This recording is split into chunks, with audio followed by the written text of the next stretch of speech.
As jy jou Bybel saamgebring het, ek wil iets my op 2 plekke oopmaak. Ek het laasweek met 1 gedeelte 1 vers aangehaal, en ek gaan reg deur die reeks, sal ek dit elke keer doen.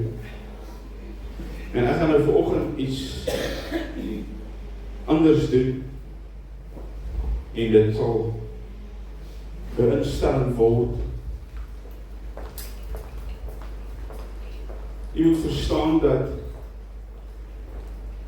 ons het nie te doen met 'n mens nie. Ons het te doen met God. Amen.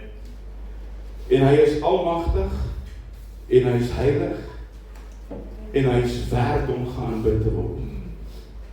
Nou, u sal sien, hierdie banner van ons sê, oudtydse Pinksterbedieninge, waar Pinkster nog Pinkster is, waar God se woord die hoogste gesag is.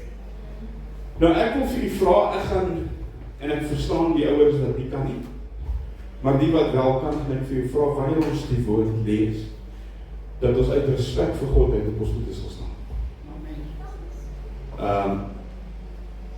Weet dit is nodig dat ons hom die agting gee. Yes. Want soos ek sê, ons dien nie 'n dooie God nie, hy is almagtig en hy is heilig. Amen. And he needs to be treated accordingly. Amen. So ek wil vra dat jy op die voete sal staan as die Bybel al oopgemaak het. Die eerste vers is eerste stuk is Spreuke 9 vers 10, ekskuus. En die tweede gedeelte is dan Hebreërs 12. Ek gaan vir u daar net 2 verse lees. Halleluja. As jy daar is, kan jy net vir my sê amen.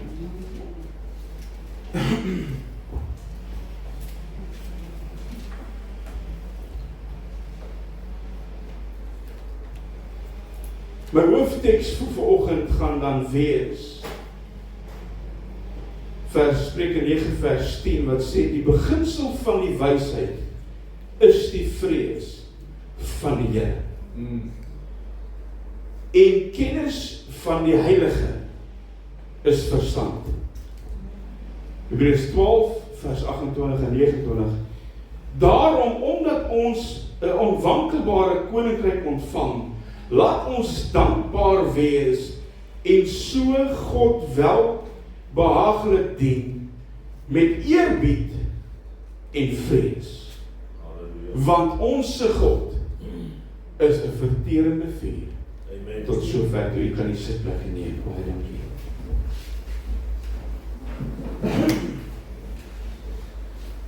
Nou ek hoop nou nie ek gaan mense verveel vanoggend nie, maar soos ek gesê het, ek gaan nou probeer om baie rustig te wees.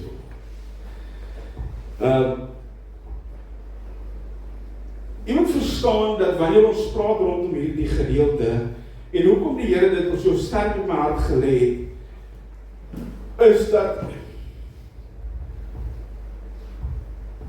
ek is 'n baie letterlike mens.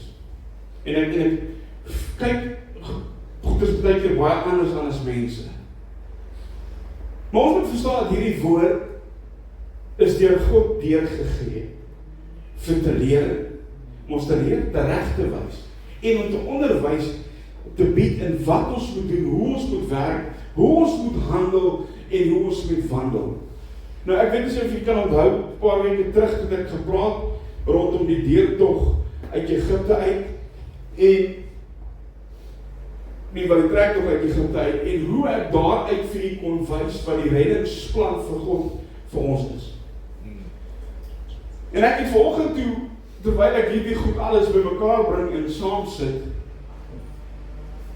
toe sien ek weer iets raak, en ek gaan dit vanoggend met jou deel. Nou die vers wat ons gelees het, daarom omdat ons 'n onwankelbare koninkryk ontvang, laat ons dankbaar wees en so God welbehaaglik dien met eerbied en vrees. Eerbied in die Grieks is eidos. En die woord wat hier met eerbied vertaal word beskryf as respek wat uit jou hart uitkom. Let jy met my mooi hoor volgende as ek dit goed vir jou sê. Nederigheid voor God te besef dat jy voor die koning van die heelal staan. Om God nie as alledaags of gewoon te behandel. Want hoe baie maal doen ons dit? Ons hanteer God op maar net asof dit maar net iemand is wat in hierdie boek oor geskrywe is. Baie keer word hy nie eens erken in ons lewens nie, tot ons op 'n plek kom waar ons hom nodig het, en dan is ons vinnig om te hardloop en te sê, Here, help my. Die vrees wat hiervan praat, is die Griekse woord eulabeia. Hierdie woord beteken nie verskrikking of 'n slaafse vrees nie, maar dit beteken heilige ontzag. Groot versigtigheid om God nie te bedroef of ongehoorsaam te wees nie. Daai is eienaam, want kom ons wees eerlik, hoe baie maal bedroef ons nie die Here nie. Hoe gereeld is ons nie ongehoorsaam aan die Here nie. 'n bewustheid van sy heiligheid, maar ook terselfdertyd sy oordeel. Want jy moet weet dat God is 'n heilige God. Maar die woord sê, hy is 'n verterende vuur. Amen. Ek glo in my hele hart dat ons vandag in een van die gevaarlikste tye staan in die geskiedenis van hierdie wêreld van die kerk waar ons in leef. Want hoekom sê ek so? Want daar was nog nooit soveel prediking gewees nie. Gaan kyk op sosiale media, gaan kyk op al die platforms, en ek gaan dalk vandag een of twee goed sê, wat mense se eyebrows gaan laat oplig, maar hoor my mooi, nie elke ou wat jy op sosiale media hoor, is heilig nie. Amen. Nie elke ou wat vir jou 'n woordjie bring, is daar met die regte doel nie. Ek praat in die week, praat ek met iemand, 'n vriend, besigheidsvriend, wat by 'n kerk aangesluit het. En weet jy dat baie mense het 'n verdraaide idee oor rondom wat dit is om God te dien. I understand that we need to serve God. But you know how they approach the people. You need to first start serving and then you can understand. En weet wat, nou, moet jy eers vir 10 jaar in die kerk wees, of vir 6 maande in die kerk wees, voor jy nou God kan verstaan? Waar is dit? Mense wat mense afbreek as hulle die woord van die Here wil lees, en dan vir jou ietsie vra, dan word vir jou gesê, ag man, jy is nou dit, of jy is nou dat, want jy verstaan nie die woord van God reg nie. Hoe baie keer kry ons dit? Jy weet nie wat jy sê nie. Maar wat ons vergeet, is die dag toe ek die eerste keer in my lewe 'n Bybel optel, het ek ook nie geweet nie, het ek ook nie verstaan nie, so ook jy wat die ander wil afkraak. Ja. Maar jy sien, daar's soveel prediking aan die gang. Mense raak goed kwyt. Ek wil nou nie dit dieper in gaan, ek wil nie oor tyd opvat nie, maar ek wil nou maar net aanhaal wat iemand my gevra het in hierdie week, en hy stuur vir my 'n video. Hierdie prediker sê dat rush, in die sin van adrenaline rush, is 'n anti-kris gees, wat deur die anti-kris vrygelaat is. En die ding is, hulle kom met hierdie leerstellings en al hierdie idees. En hulle wil mense goed vertel, en weer eens sê, it sounds biblically right. Maar weet jy wat, as dit nie hierin staan nie, dan beteken dit niks nie. En dis wat ek sê, En ek gaan dit seker vir die res van my lewe, wat ek in die bediening staan, sal ek dit bly sê. Moenie dit wat ek net hier vanaf vir jou sê, net vat en opeet vir sy kop nie. Gaan toets dit by die woord van God. Amen. En as dit nie so is, dan kom sê vir my. Ons lewe in 'n tyd waar daar nog nooit in my lewe dat ek van soveel verskillende Bybelvertalings gehoor nie. En ek praat van verskillende vertalings in die sin van hoe daar goed uitgehaal is en hoe die woord gewysig word. Ons lewe in 'n tyd waar daar nog nooit soveel verskillende genres Christelike musiek was nie. En weer wil ek vir jou sê, nie elke Christelike liedjie wat jy hoor, is korrek nie. Daar's baie musiek, as jy na dit gaan luister, en jy haal sekere goed af vanaf weg, dan gaan jy eens agterkom, maar dit is niks anders as 'n love song nie. Verskillende kerke, verskillende denominations wat daar is. En weet jy wat die hart sê? Elke een bou sy eie teologie, soos wat hy dink dit goed is. Hulle vat hier die kosbare woord van die Here en hulle verdraai dit sodat dit hulle pas. Want hierdie man wat ek mee praat hierdie week,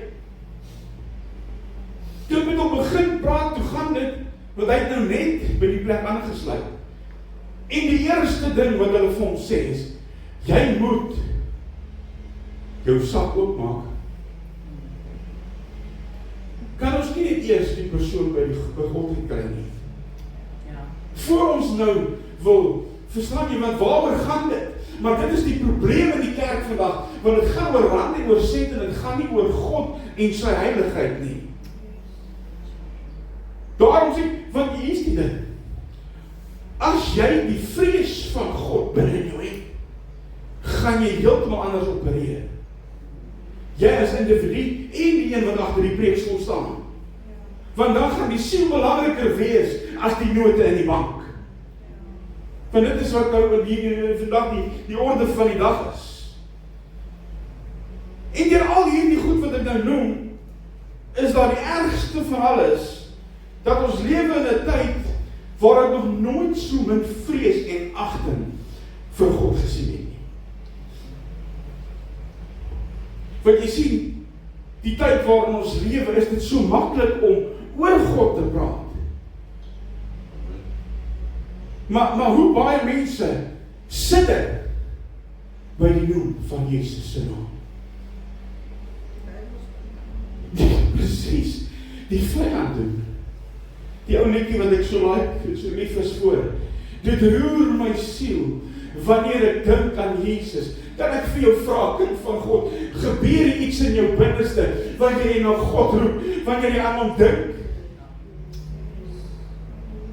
Jy sien, ons wil meer hoor oor die liefde van die Here. Ons wil meer hoor van hoe hy ons gaan seën, hoe om seën te ontvang en wat om te doen om die seën van die Here in my lewe te hê. Ons wil graag hoor van die genade en dit ervaar in ons lewe. Maar ons vergeet so maklik dat dieselfde God wat jou so lief het, is dieselfde God en hy is nog steeds so heilig soos hy was van dag 1 af. Johannes skryf in Openbaring 1:17. Hy sê, toe ek hom sien, val ek soos 'n dooie voor sy voete neer.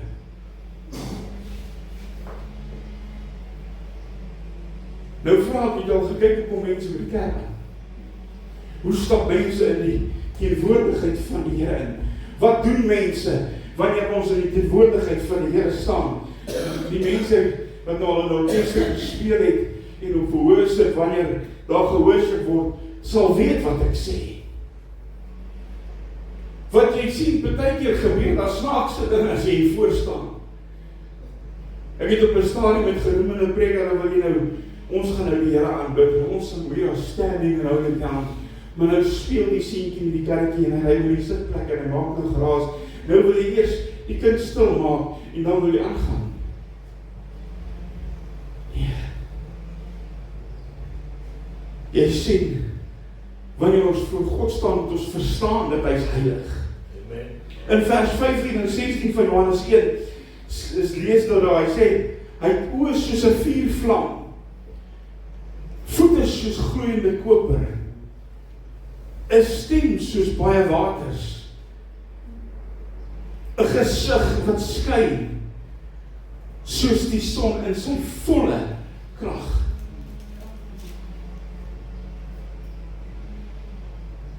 Jy sien, hier is die groot probleem in hierdie tyd waarin ons lewe, is nie vir een oomblik, hoor my mooi, dat God verander het nie. Hy is nog steeds presies wat hierdie woord vir ons sê, hy is. Die ding is, ons het verander. Amen. Ons as mens het verander. Want jy sien, hier is die ding. Ek weet, daar's koortjies wat sê, oh, the best friend we have is Jesus. En ek dink, en ek sê, nie herhaling teenoor die koortjies nie. Maar ek dink die probleem is so, ons het begin Jesus ons maatjie maak. We brought him down to our level, and it can never be. It can never work. Want jy sien die woord leer my, hy is 'n verterende vuur. Yes. En neem het mooi woord, daar's 'n groot verskil om God lief te hê en om hom ligtelik op te neem. Daar's 'n wêreldse groot verskil. Want jy sien, die liefde van God kanselleer nie sy heiligheid uit nie. Inteendeel.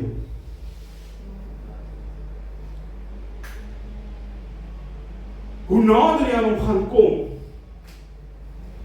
en hoor nou mooi wat ek vir jou sê, ek praat nie van, en ek pikt op niemand nie, maar ek praat nie van mense wat nou maar net kerk te kom en die Here dien om redelike gewoontes. Ek praat van mense, soos die woord sê, wanneer jy soek, my soek met jou hele hart, sal ek jou my laat vind. Ek praat van daai tipe.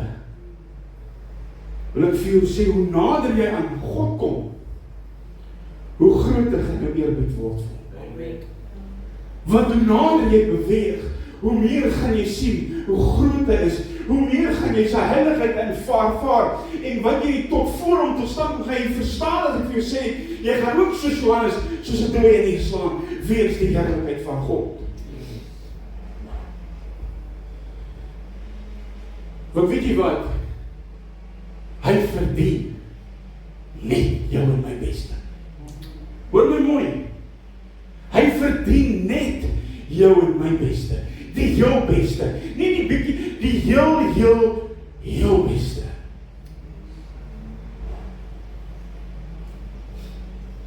En as ons wil verstaan waarom God verwag dat ons hom met eerbied en vrees moet dien, moet ons eers verstaan wie hy is.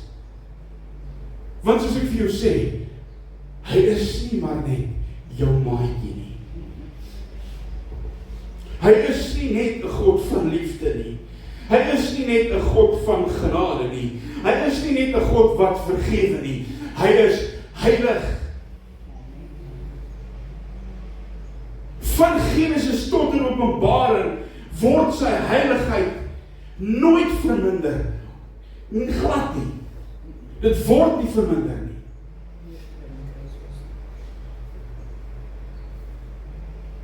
Ons sien dit nergens duideliker as ons gaan kyk na die tabernakel nie, en daarna na die tempel nie.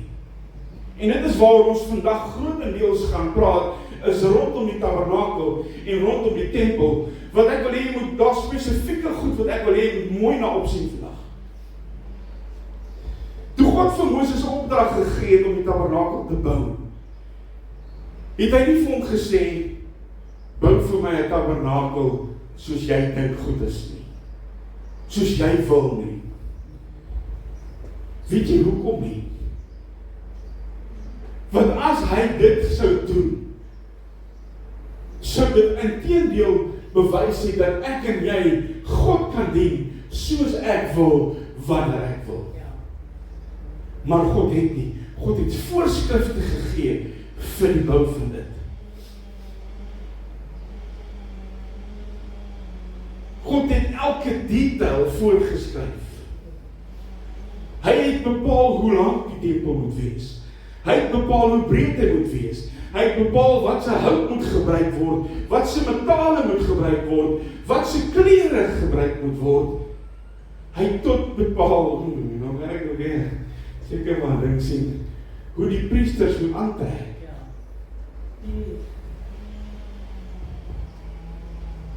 Hoe die offers gebring moet word, selfs hoe die meubels gemaak moes word. Hoekom? Hoekom sal God sulke voorskrifte gee? Daar's 'n rede daarvoor. Die Here sê vir ons in Eksodus 25 vers 9. Volgens alles wat ek jou laat sien, die voorbeeld van die tabernakel en die voorbeeld van alles wat daarby behoort, so moet julle dit maak. Nou wil ek net gou daar stop vinnig vir jou sê, die tabernakel en die tempel is wat? In vandag se tyd. Dis ons. Want ons is die tempel van die Heilige Gees. Dit alles sin beeld en speel terug na my en jou toe. Ook in Eksodus 25 vers 40, paar verse verder, sê hy, en kyk, dat jy dit maak volgens die voorbeeld daarvan wat jou op die berg getoon is. God het nie gesê, bou maar soos jy wil nie. Hy het gesê, bou soos ek vir jou sê, om dit te doen. Hoekom? Omdat hy heilig is. Omdat hy net die beste verdien. Hy het nie die goedkoopste geëis nie, hy het die heel beste geëis. Nou jy sien nou hierso is waar baie manne nou die ding nou kan kom draai, dat die sakke opgaan. Want baie mense doen dit. Want hoor die broer, suster, ons het nodig om ek wil nie dit sê, om 'n nuwe mat in die kerk te sit. Net die beste vir God. Maar in die meantime, sal nie, dis wat is die mat in, wat ons gekry het vir $3.99 en van die $12.99 en oor is druk in jou sak. Dis wat mense doen. Maar jy sien, hier is die ding, as ek vir jou sê, hy verdien net die beste, dan bedoel ek, hy verdien net die beste. Die ark is met suiwer goud oorgetrek. Die kandelaar was van suiwer goud gemaak. Die tafel van die toonbrode was met goud oorgetrek. Die priester se klere is met goud en blou purper en skarlaken gemaak. Selfs die kleinste besonderhede moes volgens God se patroon wees. Weer gaan ek vir jou sê, hoekom? Want hy is heilig en hy is waardig. As ons gou die eerste, gaan hy so 5 punte aanhaal, dit gaan regtig baie lank wees. Die tabernakel het God se heiligheid weerspieël. God het tussen sy volk kom woon, maar hy is volkome heilig. Daarom kon mense hom nie sommer maar net op hulle eie manier nader nie. Daar was sekere voorskrifte gegee, wat moet gebeur wanneer ek die tabernakel ingaan, hoe dit moet gebeur, wat moet ek doen, en glo vir my, jy kan nie maar net daarin was. En weer eens, ek bring alles terug na waar ons is vandag. En ek het nou met die bidkie gesê, kyk bietjie, Wanneer mense in die kerk inkom, partykeer wat gebeur. Jy sal iemand kry wat miskien sal sit met die Bybel en nog 'n stukkie lees, bid. Maar dan kry jy die ouens wat dan vir wil kom 'n velgrap op vertel binne die kerk. Wat wil kom skinner binne die kerk. En vraag jy, wat kom doen jy hier? En die eerste wat nie kom jy na toe. Kom jy te kom skinner? Of kom jy om God te kom dien? En weet wat, ek wil regtig hê, ons moet mooi hoor. Want hier is net 'n gebou, hoor my mooi, dis 4 mure, dis niks anders nie. Hier is nie 'n spesiale plek nie. Maar wanneer jy hierdie plek betree, kom jy hiernatoe met die regte rede. Wat is jou rede? Om te aanbid. So kom ons doen dit. Ja. Kom ons doen waarvoor ons hier is.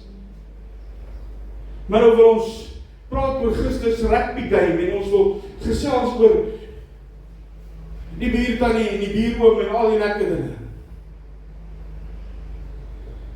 Elke afmeting, materiaal, elke ritueel het beklemtoon dat God heilig is.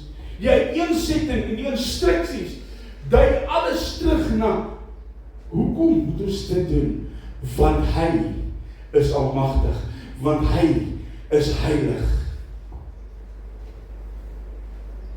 En as jy gaan kyk na die, ek weet nou daar's die of is nie detail goed van hoe dit gelyk het nie. Baie mense kan, maar kan jy vir een oomblik dink die tegnologie wat hulle gehad het toe en wat ons nou het en gaan kyk hoe die tempel gelyk het. Die handewerk word daarin gepaard gegaan het.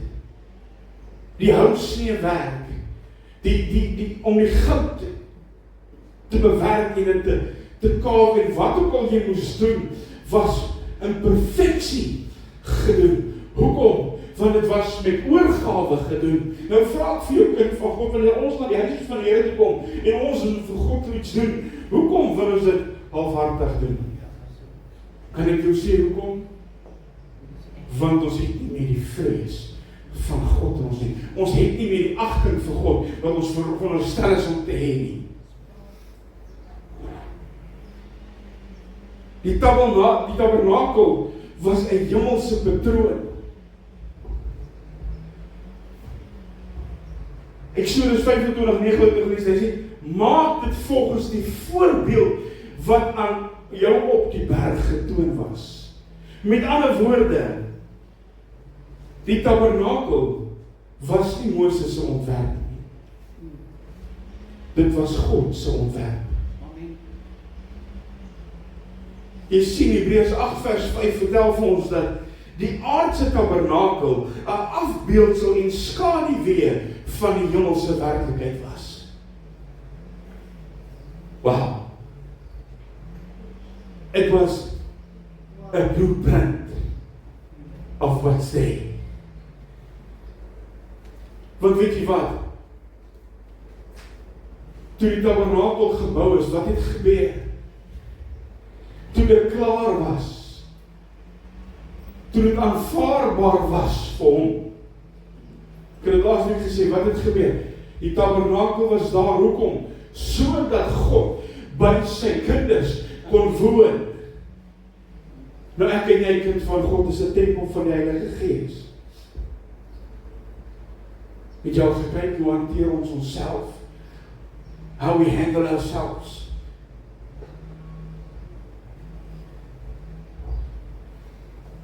God het vir Moses iets van die hemelse orde gewys om op hierdie aarde te bou.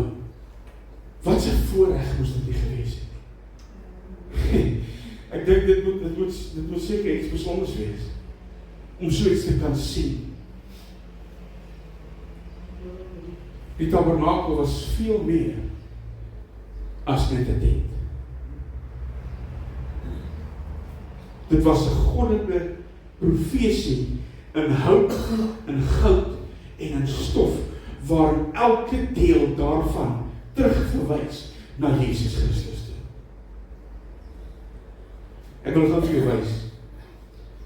Die poort wys dat Jesus die enigste weg na God toe is.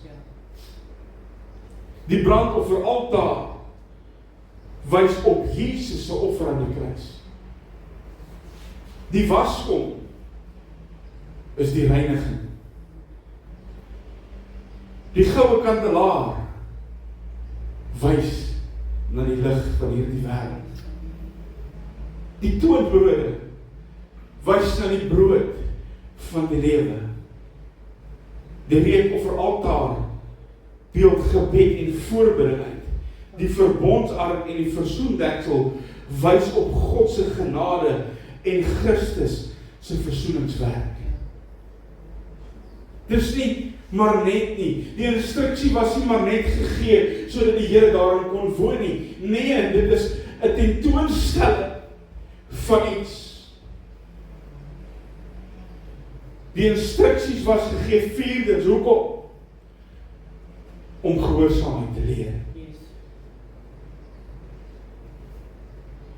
Want jy sien, as Moses die tabernakel volgens sy eie idee gebou het, sy eie prinsip gebou het, sou dit impliseer, soos ek nou gesê het, dat die mens bepaal hoe God aanbid moet word, en dit kan nie so gebeur nie, want God bepaal hoe hy aanbid moet word. God sê vir ons in sy woord hoe hy aanbid moet word. Maar jy sien, ek sal die Here dien soos wat ek wil. Nou vraag jy, wat is dan die doel van die voorskrifte wat God vir ons gee?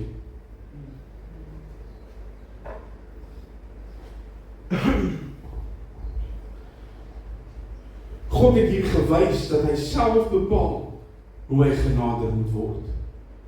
Dan kyk ek baie keer na die goed op sosiale media en hoe die mense praat en te kere gaan.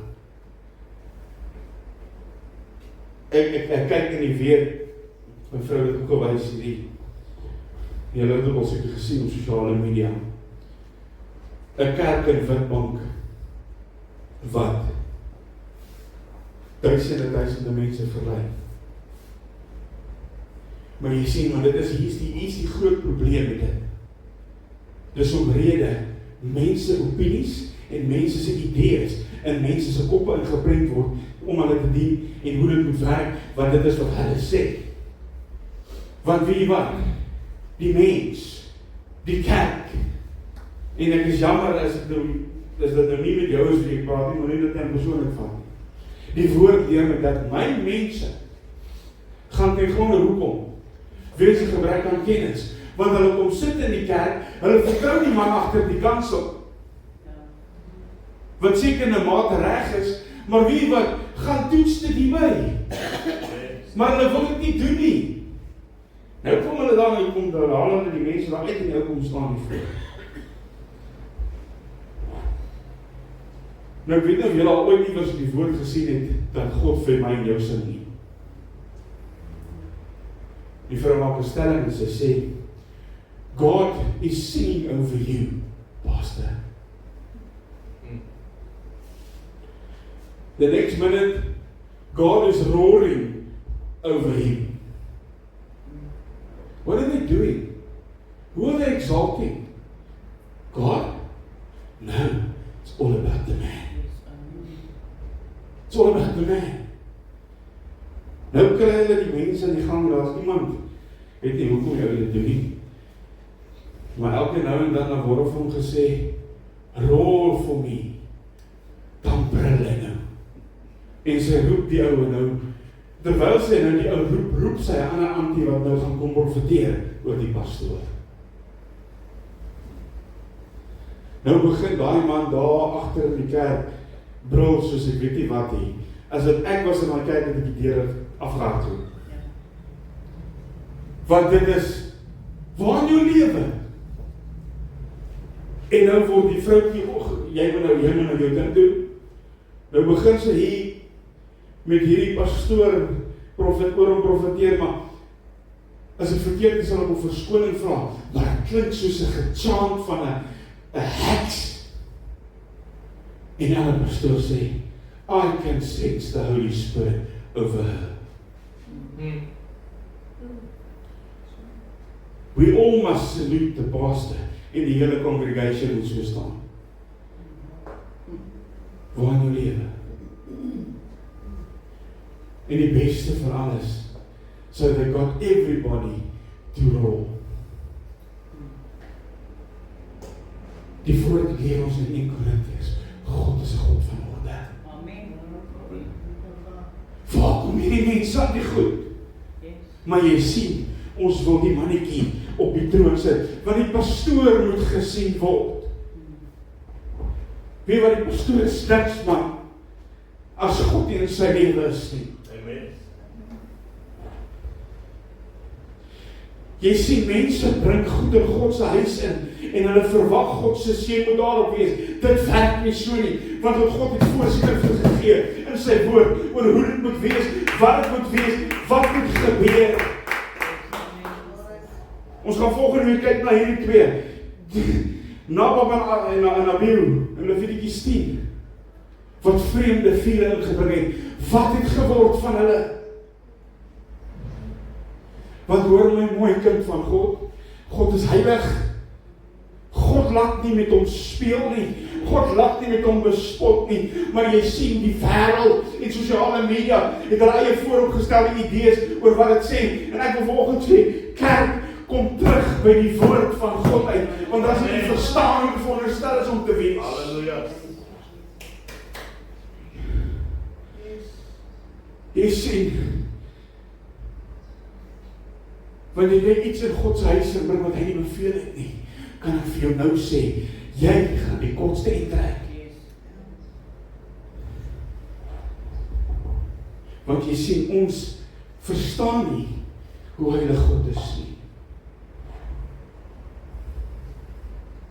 Vyftens, die hele bouing uiteensetting van die tabernakel wys, soos ek gesê het, 1 Korintiërs 14:33, dat God is 'n God van orde. Want alles het sy plek gehad. Alles het sy doel gehad. Alles het die voorskrif gehad wat nodig was. Want jy sien, weet wat sê die woord, hy sê, want God is nie 'n God van wanorde nie, maar van vrede. En ek wil vandag vir jou sê, hoor my mooi, as jy ooit in 'n plek is, waar daar wanorde is, soos wat in daai kerk is, wil ek vir jou sê, hardloop, al vat jy die deur saam, sorg dat jy wegkom daarvan af. Want weet jy wat, die vyand is binne in die kerk besig om die kerk te verlei, en hulle weet dit nie. Amen. Mense sê, ja, maar pastoor, preek bietjie oor die liefde van die Here. Dis baie maklik. He gave his life for you. Yes. That's it. Wat meer wil jy hê? Hoe meer 'n liefde tentoonstelling wil jy hê as iemand wat sy lewe vrywilliglik vir jou aflê?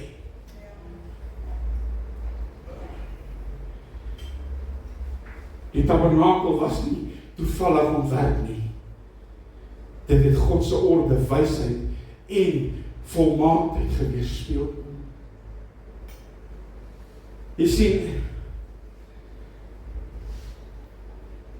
en as jy gaan kyk na hoe belangrik dit vir God was, wil ek vir jou sê, hier's 'n baie groot les in die tabernakel en in die tempel.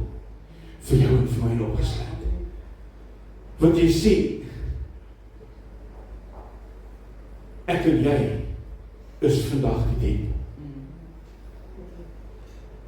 En net soos God noukeurig was oor die plek waar hy sy teenwoordigheid laat woon het, wil ek vir jou sê, is jou en my lewe, die tempel, die leefstyl wat ons lei, vir God net so belangrik, want jy sien die woord van God sê vir my in Petrus, hy sê, wees heilig, want ek is heilig.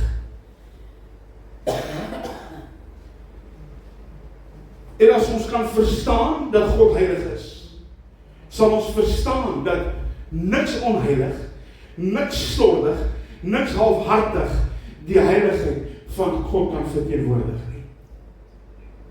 En ek moet mooi hoor, because there's a lot of things said in the unsaid.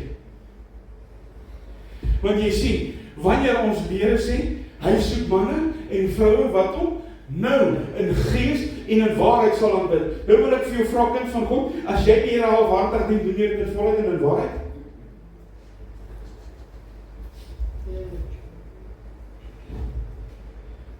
Toe Salomo later die tempel gebou het, sien ons presies dieselfde beginsel.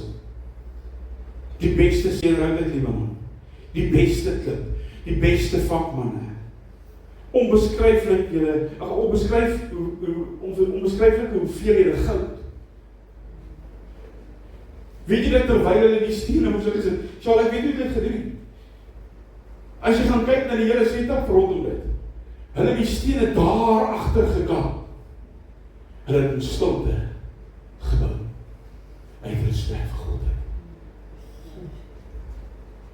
En ek wil sien hoe dat jy vandag 'n 7 ton ding op 'n druk om hier en gaan sonder om die mense te praat. Ek kan dit nie doen. Maar daar was voorskrifte gegee vir 'n rede.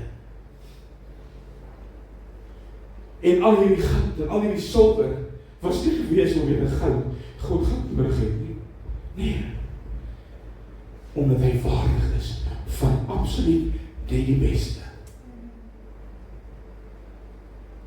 En jy sien, hier is die denkpunt van God. Ek en jy as tempel van die Here is veronderstel om in alles wat ons doen vir God net die beste te gee. Ek luister in hierdie week na 'n gesprek tussen 2 pastore en hy praat van die 4 S's wat gevaarlik is vir bedienaars. Wat jy sien, en hier is die ding. Ek weet dit nou niks met mense te doen. Ek praat spesifiek met die pastore, want wanneer jy in die bediening is, het jy baie meer tyd op jou hande. As jy volgens in die bediening is, as wat jy normaalweg sal hê. Maar jy sien, hier is die probleem. Baie van hierdie manne raak beter uit hulle golf spel, as wat hulle is om die woord te bedien. Want ons spandeer meer tyd op my entertainment as in glorifying God. Wat is ons veronderstel om te doen? It needs to be the other way around. Maar jy sien, die vrees van die Here, kind van God, is nie meer waar dit moet wees nie. En ek praat nie hieroor om bang te wees nie, ek praat oor eerbied.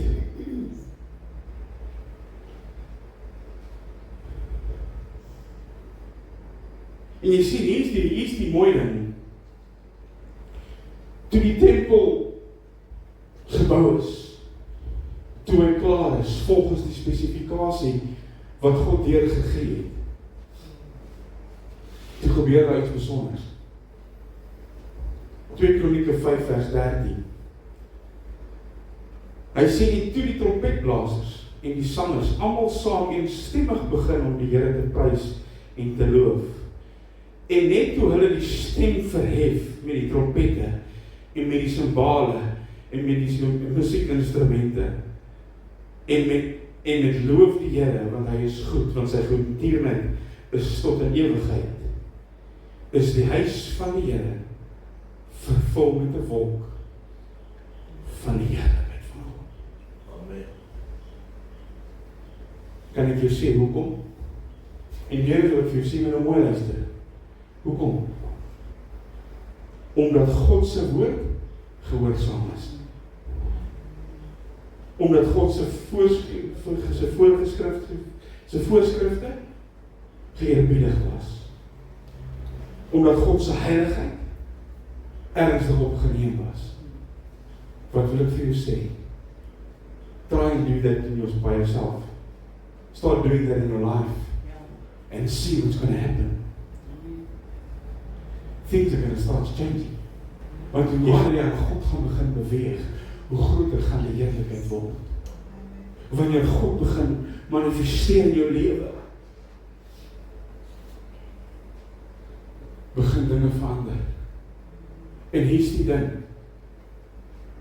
God moet nie verander nie. Ek en jy moet. Amen. Ek en jy moet.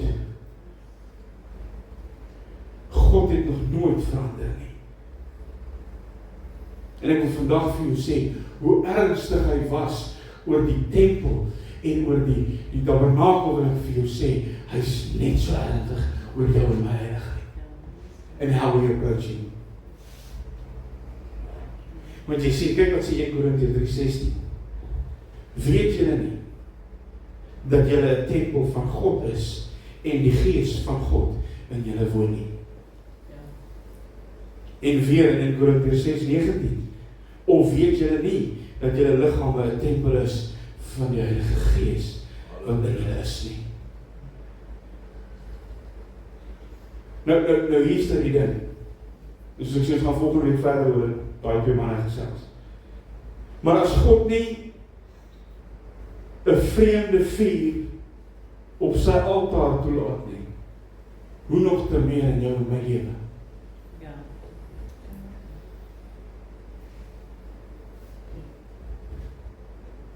As hy die beste vir sy tempel gehuis het, waarom gee ons vandag net die oorblyfsels van ons lewe vol? Dink bietjie aan. Because we claim that he only deserves the best. Nou wat dan? Ons gee hom die laaste paar minute van ons dag. Ons gee hom net stukkies van ons lewe. Ons gee hom alles wat na alles oorbly. Ons gee hom ons sondes om te vergewe. Maar dit is dit. Dit is tyd dat ons God sal gee wat hom toekom. En hier is die ding van God. God vra jou nie eers geld nie.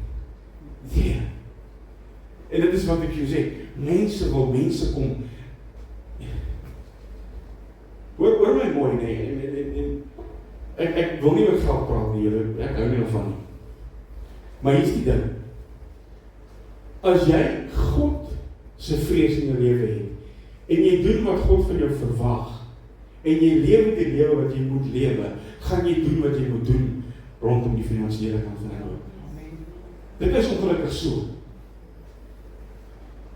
God vra nie eers jou talent nie, want jou talent maak nie vir hom saak nie. God vra jou hart. God vra jou toewyding. God vra jou eerbied. Hy vra nie 'n halwe hart nie. Hy vra nie 'n verdeelde hart nie. Hy vra 'n heilige hart. Want jy sien hoekom? Want die heilige God sal hy verdien 'n heilige volk. Wat hom in eerbied aanbid.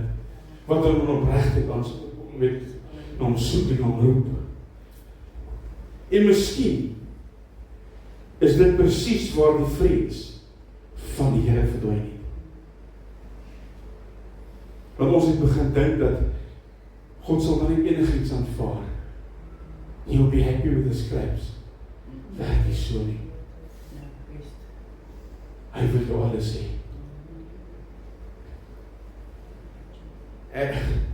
As 'n ou koortjie wat sê, my alles op die altaar en wag dit op die vuur. En ek ook aan vir jou iets sê. Hoekom is daar nie vuur? En ek jou sê hoekom? Want jou alles is nie op die altaar. You only want to give what you think he needs. God soek nie net 'n halwe hart nie.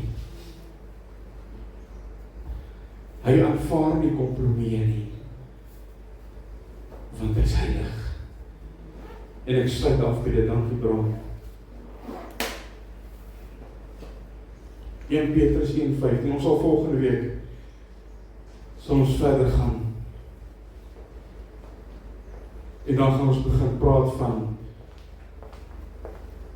waar die vrees van die Here werklik alles by begin. Maar ek los jou met hierdie vers, 1 Petrus 1:15 en 16.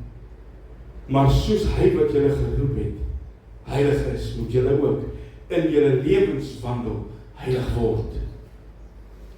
Omdat daar geskrywe is, wees heilig, want ek is heilig. En hier is die ding van die Here.